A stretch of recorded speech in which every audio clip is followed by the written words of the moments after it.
in college, I had a few wonderful dreams. To succeed and to go home every weekend. When I was in high school, my teachers were very nice. A lot of them even joked around with me. And then I watched Anne of Green Gables. And then when I started my very first year of college, I heard that Miss Shirley was going to be my language teacher.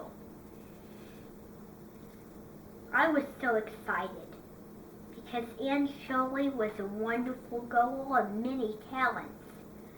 She is half celebrity and half Wonder Girl because of her make-believeness. Anne Shirley is a girl that gets around very wonderfully. And she has that kind of quality in her voice. When I first met her on TV, she used to talk continuously. But now, she knows how to talk wonderfully and talk regularly in front of people.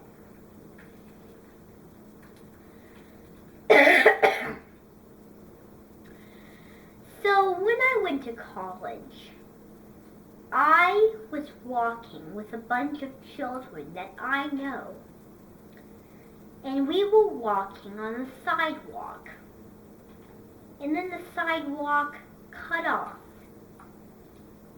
And then they had a really silly rule about walking on the grass to not ruin its beautiful color. I thought it was a very silly rule. I knew I had to obey by it.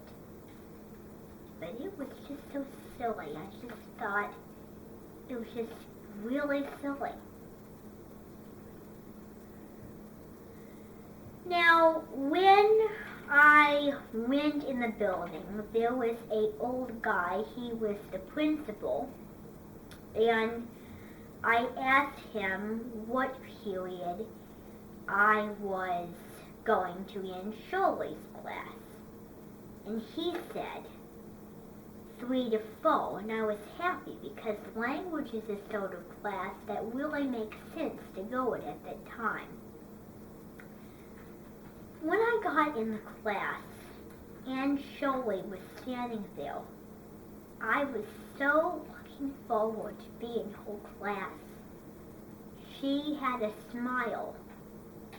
But I felt she was too young to be teaching in such a very tricky class with such unbehaved children.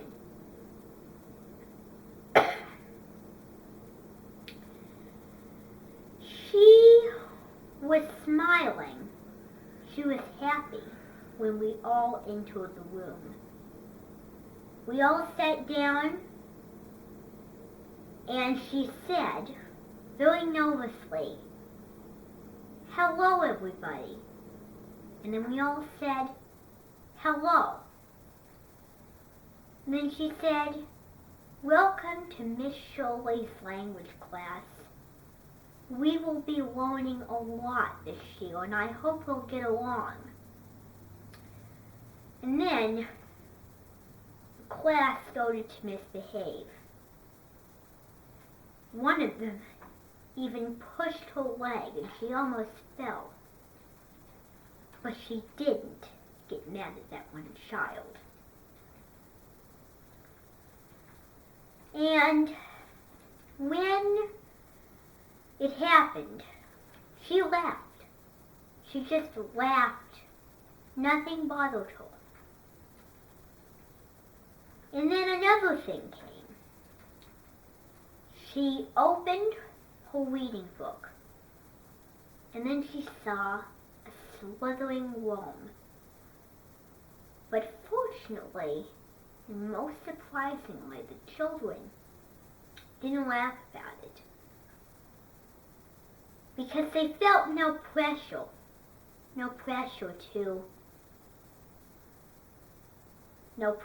to get rid of her.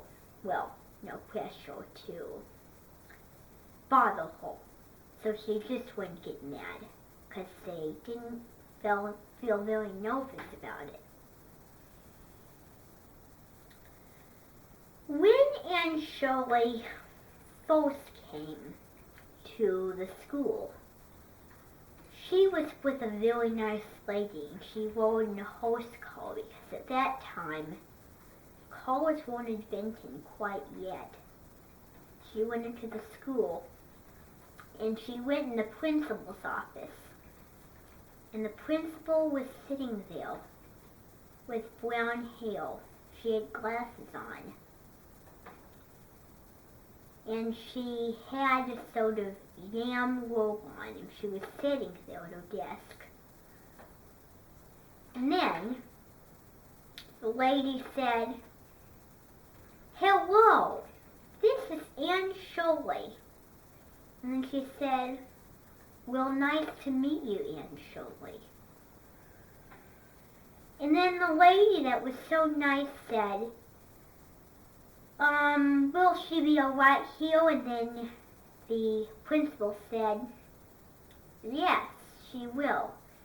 I've arranged great wonders for her to come. She has to tell the class to follow rules and regulations." At that point, she got really nervous. Her shoulders shrunk. Her jaw dropped, and she got really nervous. And then the lady at the desk said, "I'm going to go up and prepare her room." The very next day, anyway, continuing our story, she said, "Open your readers to section 2117. And then she said, "Forgita, read the first section for us." So this was the very next day. They came in and they saw a picture on the whiteboard. Very, well, I must say very interesting picture. And the picture was like a lizard or a dragon. I don't know what it was, but it was strange because this was serious. And so when she came in her office, she wrote on the board. And so she, I don't know, she wrote on the board when she wasn't supposed to. Then Miss Brooks came in, the lady that was sitting at the desk, and she said, "What are you doing?" And then she said, "Nothing," very nervously. And then she told them what they had to do. And then they met the children. She met the children. And then Mrs. Brooks said that she would be responsible for English, literature, I call it language.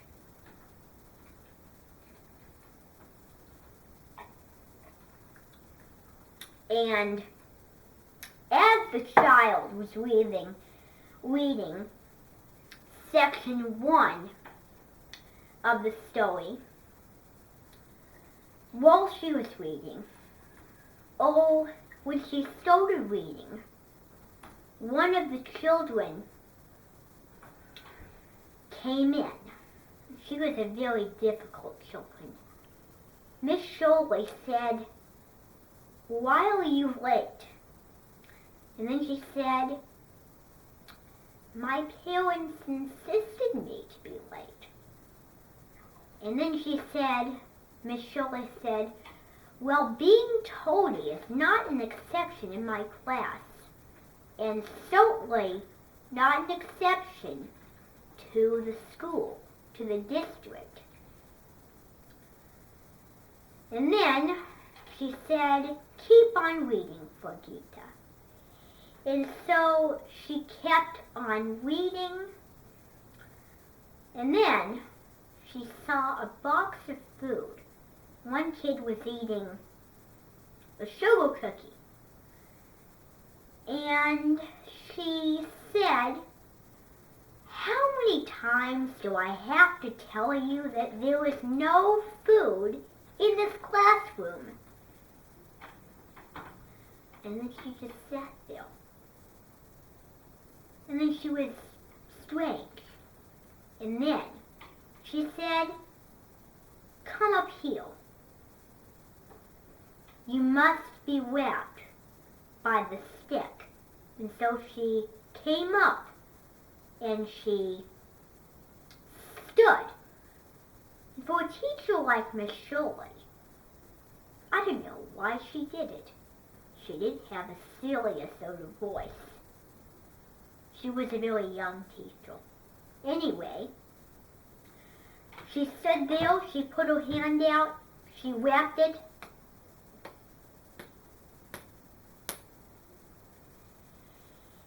And then she told her to bring a food box, and then she told her to put it in the stove. And then, as she put it in the stove, she said, push the lever. She pushed it. Oh, it could be a button, I don't know. And then, the stove started moving around. The room smelled like smoke. Smoke came out of the hole in the stove, and the children ran. The problem with being in Miss Shirley's class, she was a very nice teacher, but she was just, she couldn't teach properly. And so all the children went out of the room. And then that very night, the children needed Miss Shirley's help. And so she went in bed, she heard some knocking, and then the child showed up. And then she said something very important. Then she went to the window and she had the children hold the rope. Well, she holded the rope. The child was going down. And then she just fell and landed on some jugs of wine, or maybe just some alcoholic drinks. And Miss Brooks came in and she said, what the menace is going on here? And then she tried to explain. She was nervous. And she got mad, and when she toned, she looked very stone, and then she left. And then this is the part where I came in. All I did was just gave her a few suggestions. I gave her a pat on the back, and I said, you're good. And then I was very smart, but I still had to go to college. So I gave her a few tips of advice to be a better teacher. And then that very next day, she changed, and the children were very happy with it. So that is the story of Anne Shirley as a teacher.